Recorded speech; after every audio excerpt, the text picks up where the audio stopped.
we must constantly look at things in a different way.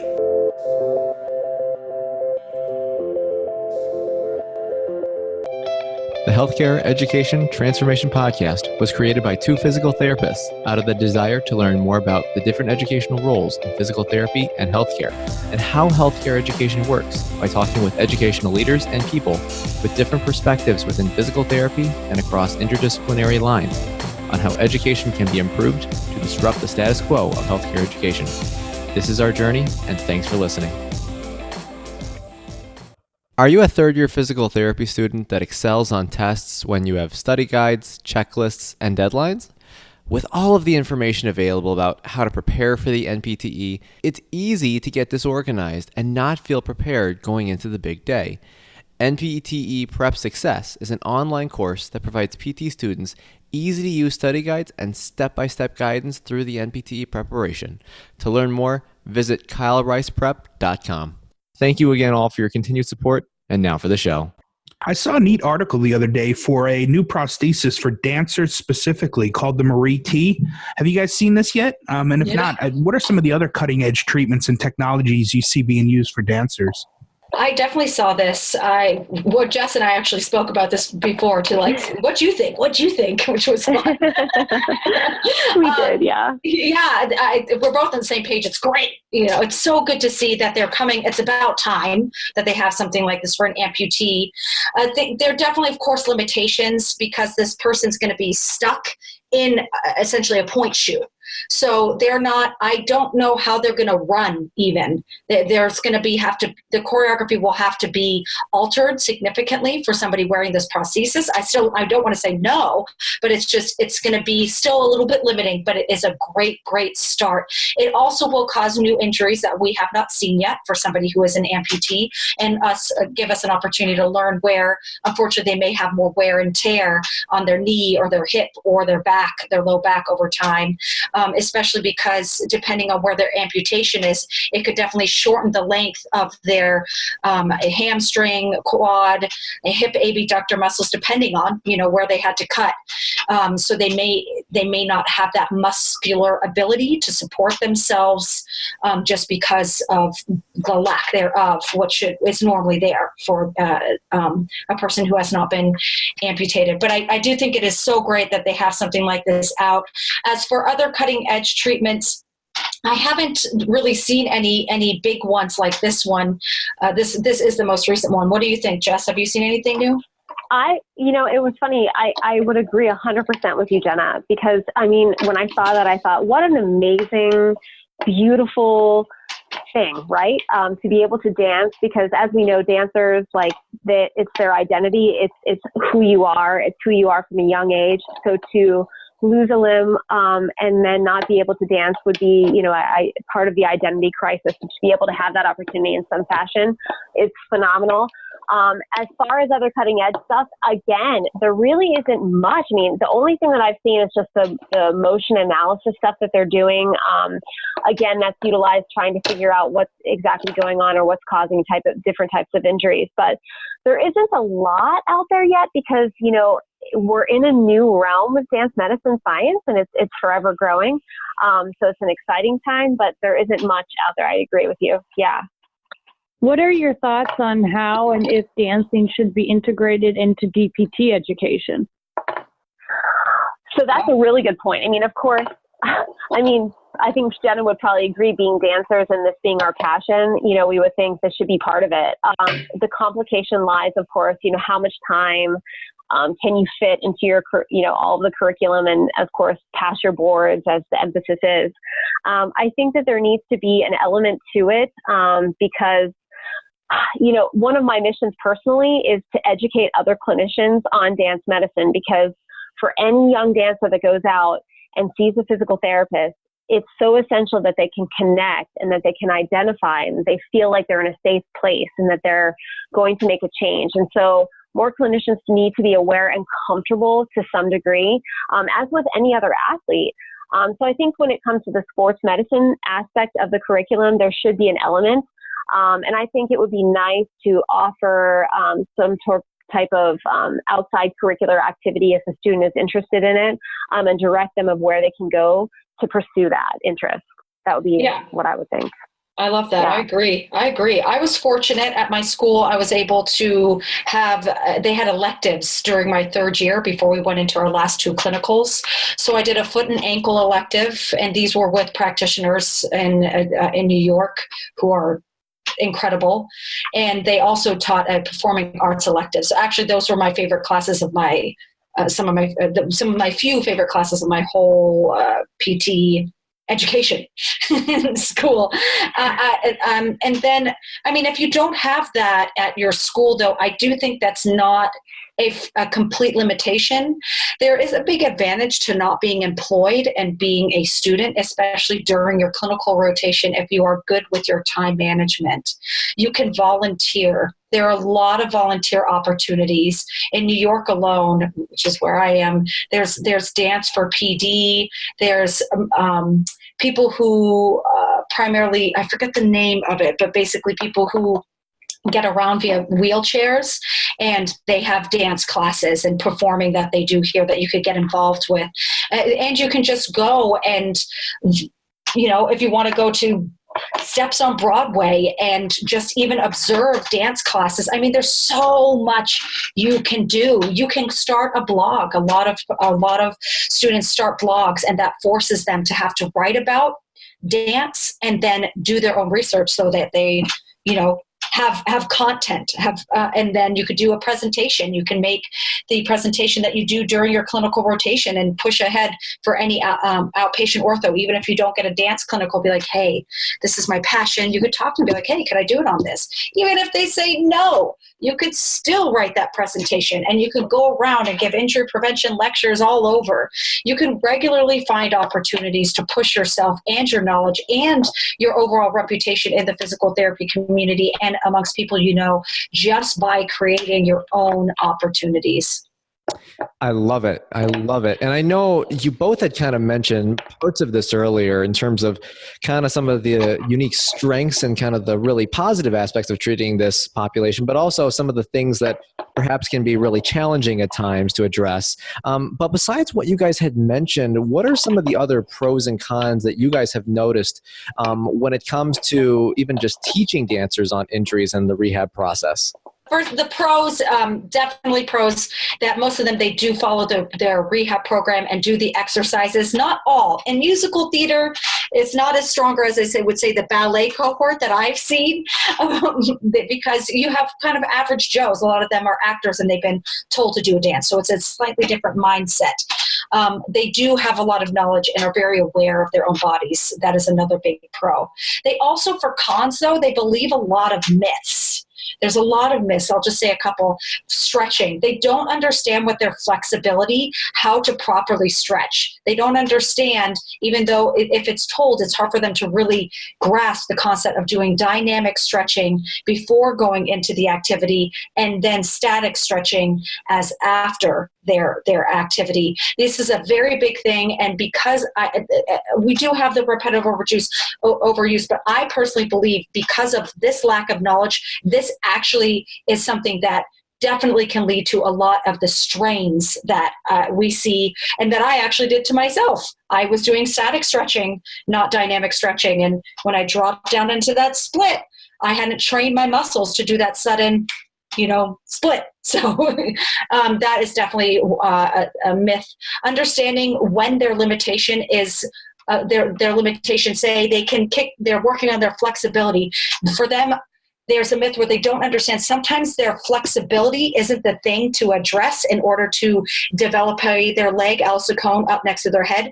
It could actually have to do with muscle weakness. So they'll sit there and keep stretching, thinking, why isn't this working? Why isn't this working? And not acknowledge the muscle weakness that needs to be addressed.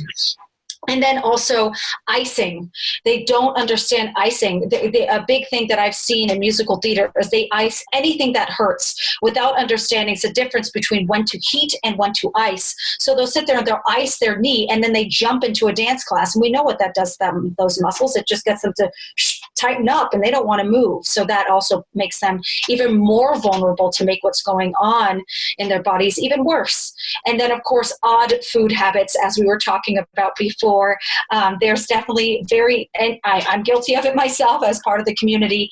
We definitely take on a bunch of different diets, try different things. If somebody says something weird, we don't say, oh, that sounds stupid, that makes no sense. We say, oh, cool, let me try it. So I would say that the myths that definitely run around are a big limitation for them. What do you think, Jess? Jenna, you bring up that pretty much amazing, exactly what you said, yes. So, the myths are very hard to overcome. You know, we're trained really young in a certain frame of mind, and it's hard to kind of get out of that comfort zone.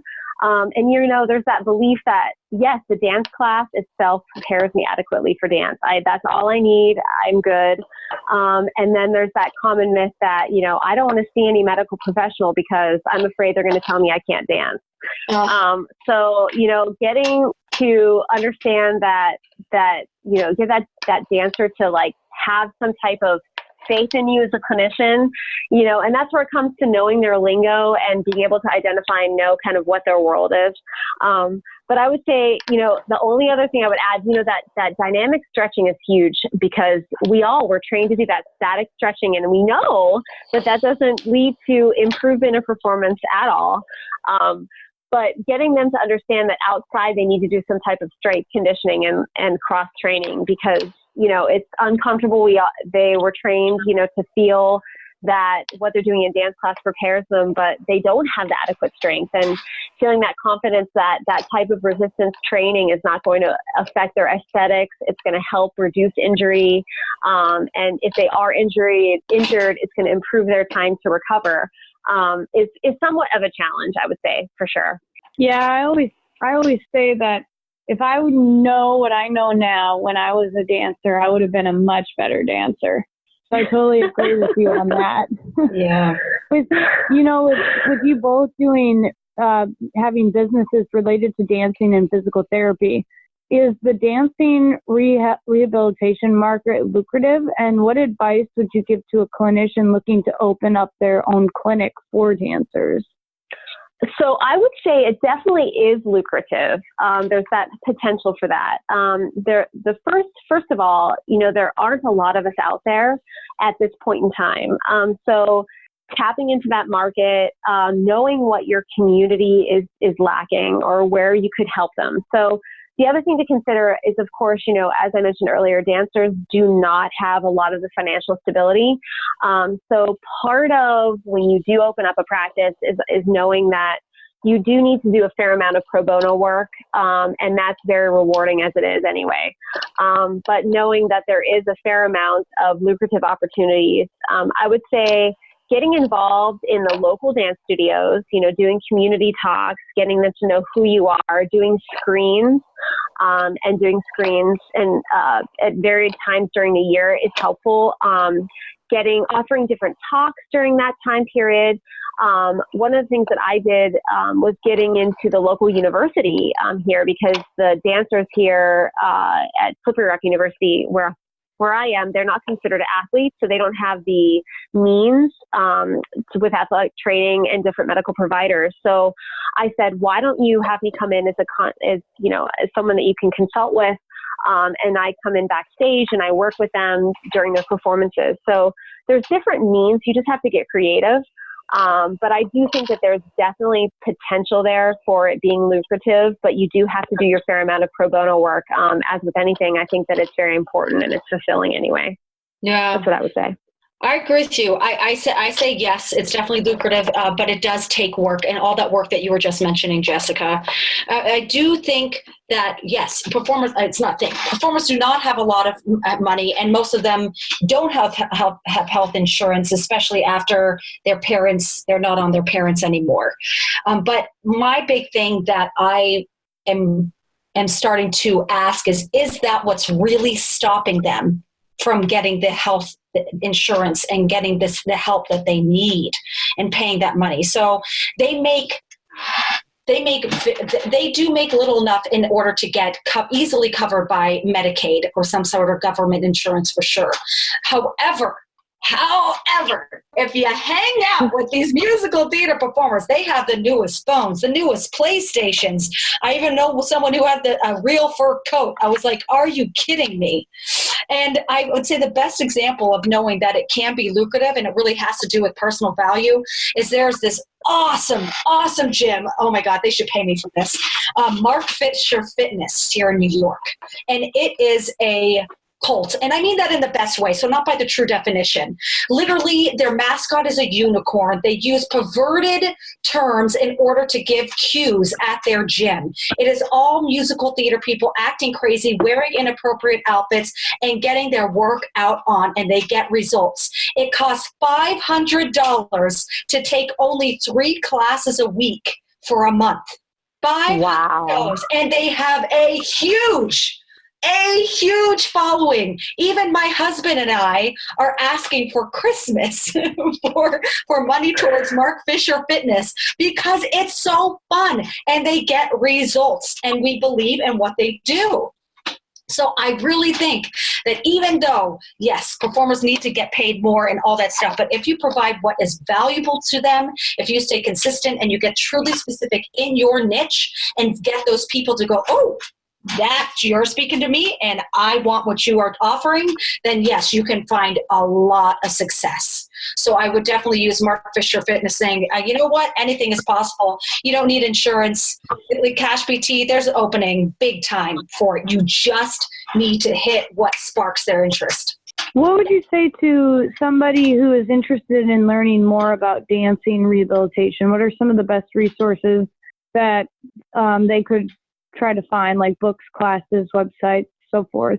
Well, Jessica teaches a class. You wanna drop that down?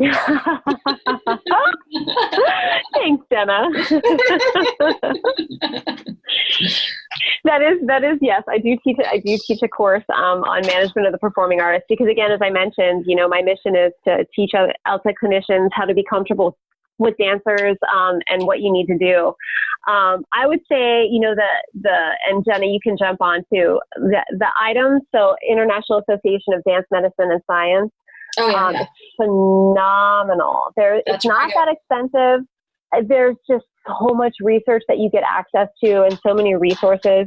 The Harkness Center for Dance Medicine and Science is amazing. Our own APTA obviously has the performing arts section, which is incredible with great resources. And as far as even Dance Magazine has been putting out some incredible stuff. And it's great to give your dancers. They have great stuff online. And of course your podcast. Hello, Jenna. Yes. Physiotherapy Performance Perspectives. Which Jessica was featured on. Outstanding. Yeah.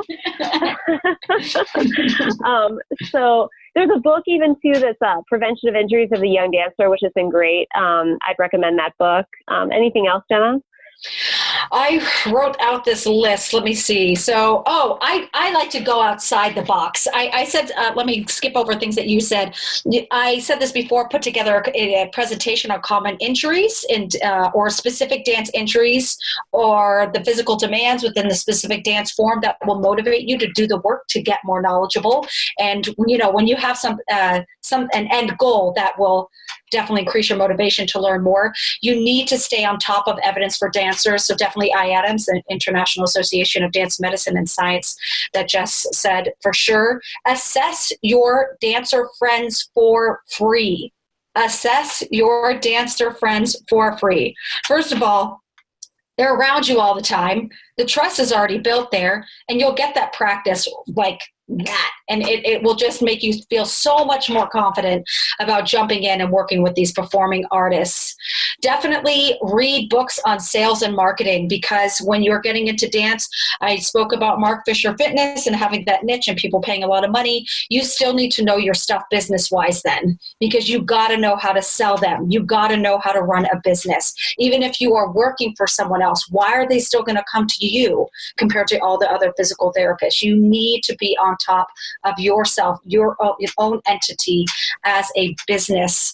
I also look at what other dance physical therapists are doing online and reach out to them, connect with them, find out what they're doing, have conversations, meet up with them in Pittsburgh during Christmas break, which is what Jess and I are doing, which is going to be great. You could even copy what I did, and you could create a podcast like Physiotherapy Performance Perspectives. Honestly, the more information, the merrier. We're not here to compete. We're here to all grow, and we're so much better together.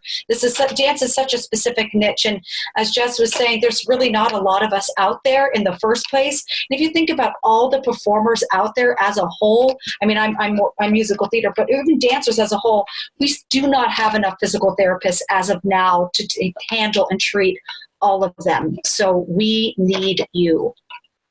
Well, I think that's really important, and especially because, I mean, those are some really, really helpful resources, and especially some good tips for someone who wants to learn more, just even get more involved from that standpoint to initially start down that trajectory. But, I'm going to switch gears a little bit here and kind of ask a follow-up question to each of you with kind of what you're both doing now within your career standpoint involving dance. So what are your guys' plans from a career standpoint involving dance and rehab, and what do you kind of see it going towards for the next 5 to 10 years? I love to have a lot on my plate. So I was just thinking about this literally right now, and this is how I'll organize it. So I have the stuff that I'm doing for dance physical therapy. And within dance physical therapy, I have my own private practice, Jenna Kantor Physical Therapy. And so that is just treating performing artists, specifically musical theater performers, is where I want to grow. But I don't want to see 5 million patients a week. I want to see just, honestly, a maximum of 10 patients a week. I would say both the maximum and minimum. I would like it to only be 10 patients a week, especially because of the other things that I have going on in my life, and I want to give the ultimate care to each patient. Also, I have the online course that I am creating. It's called Powerful Performer. So this is for performing artists as well. It's going to be released as early as late 2019, but it might be pushed back a little bit after that because it is for female musical theater performers ages 30 to 40.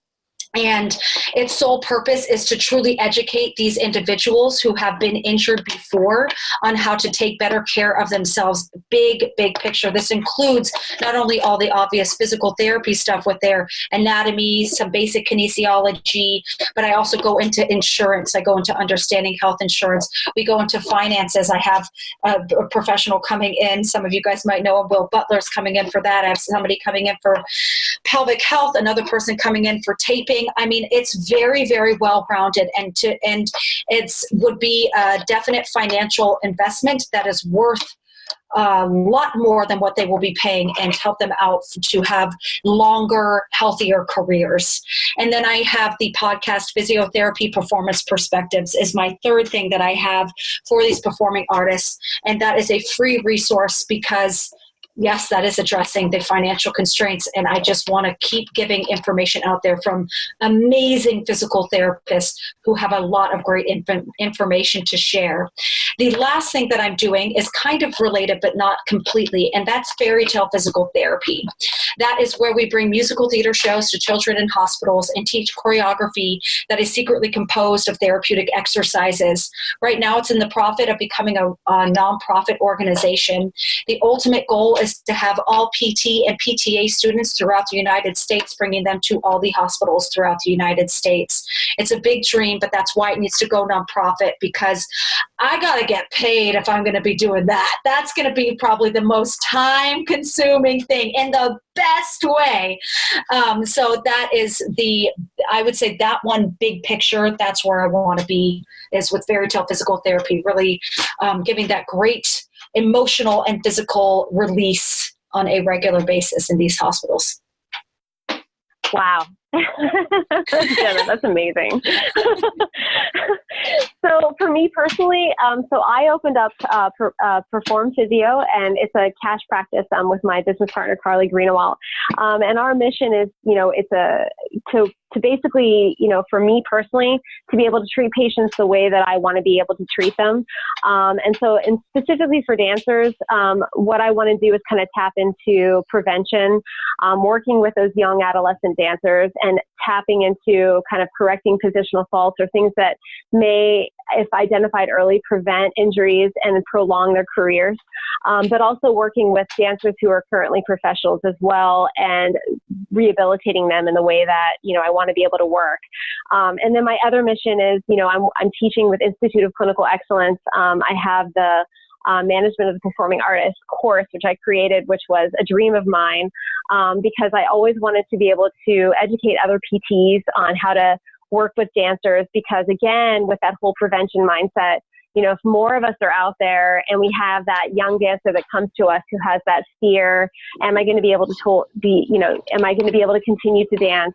If we can help them in that moment with that acute injury and prevent anything from being chronic, what an impact we can make professionally and get these dancers to have long careers. So those are both of my goals, to be able to have my private practice grow and keep teaching.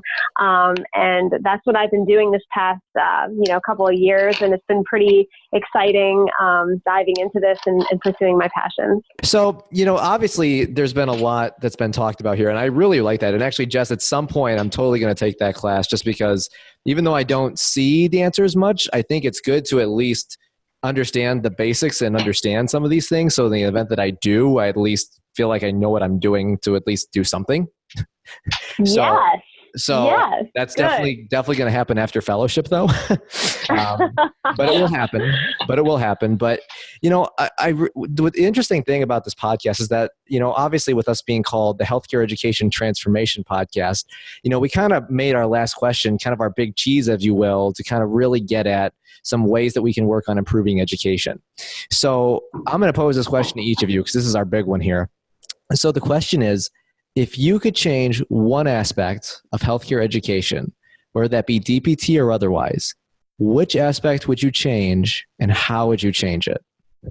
For me personally, if I could go back, I wish at an early stage I had been educated to critically think. So much of, and again, I'm old school, but so much of my education was kind of rote memorization, memorizing different, phenomenon so that I would pass X, Y, and Z.